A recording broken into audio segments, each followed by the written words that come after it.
உபாகமத்தின் புஸ்தகத்துல 32வது அதிகாரத்துல 10வது வசனத்துல நீங்க வாசிக்கலாம். கர்த்தர் நம்மை கண்டதின் நோக்கம் அவர் நம்மை வழிநடத்துவதற்காக, அவர் நம்மை கண்மணியை போல பாதுகாப்பதற்காக. அதுல 13வது வசனத்துல வேதம் இப்படியா சொல்லுகிறது, பூமியில் உள்ள உயர்ந்த ஸ்தானங்களின் மேல் அவனை ஏறி வர பண்ணினார். எதற்கு தெரியுமா நம்மளை கண்டாரு? பூமியின் உயர்ந்த ஸ்தானங்களில் நம்மை நிறுத்துவதற்காக. அதேதான் தாவீது சொல்லுகிறார், பயங்கரமான குழியில கடந்தேன், அவர் என்னை கண்டு எங்களை எங்க தூக்கி வச்சிட்டாரு? கன்மலையின் மேல. அவர் என்னை கண்டது எதற்கு தெரியுமா? என்னை மேன்மைப்படுத்துவதற்காக. லூக்கா 5வது அதிகாரத்துல 2வது வசனத்துல வேதம் சொல்லுகிறது, அப்பொழுது கடற்கரையிலே நின்ற 2 படகுகளை கர்த்தர் என்ன செஞ்சாரா? எத்தனை படகு கண்டாரா? 2 படகுகளை கர்த்தர் கண்டார். அங்க 2 படகு தான் இருந்துச்சா? அங்க 2 படகு தான் இருந்துச்சா? 7வது வசனத்துல வேதம் சொல்லுகிறது, அப்பொழுது மற்ற படவில் இருந்தவர்கள். அப்ப அங்க 2 படகு இல்ல, அங்க அநேக படகுகள் இருந்தது. ஆனா கர்த்தர் கண்டது எத்தனை படகு?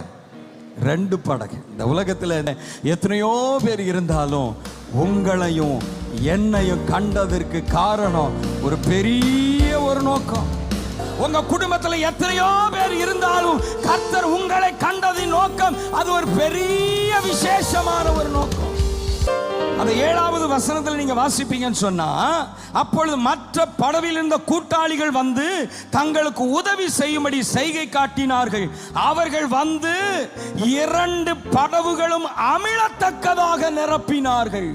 கர்த்தர் அந்த 2 படகையும் கண்டது எதற்கு தெரியுமா?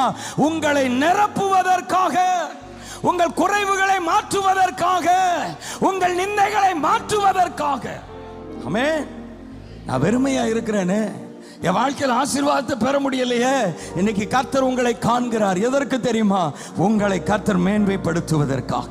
வேதத்தில் நீங்க தொடர்ந்து நீங்க வாசிப்பீங்கன்னா 9வது வசனத்துல, அவர்கள் திரளான மீன்களை பிடித்தது நிமித்தம் அவனுக்கும் அவனோடு கூட இருந்த யாவருக்கும் என்ன உண்டாயிற்றாம்?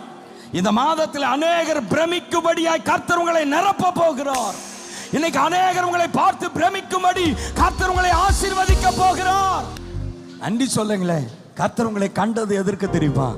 அநேகர் பிரமிக்கும்படி உங்களை ஆசீர்வதிக்கத்தான்.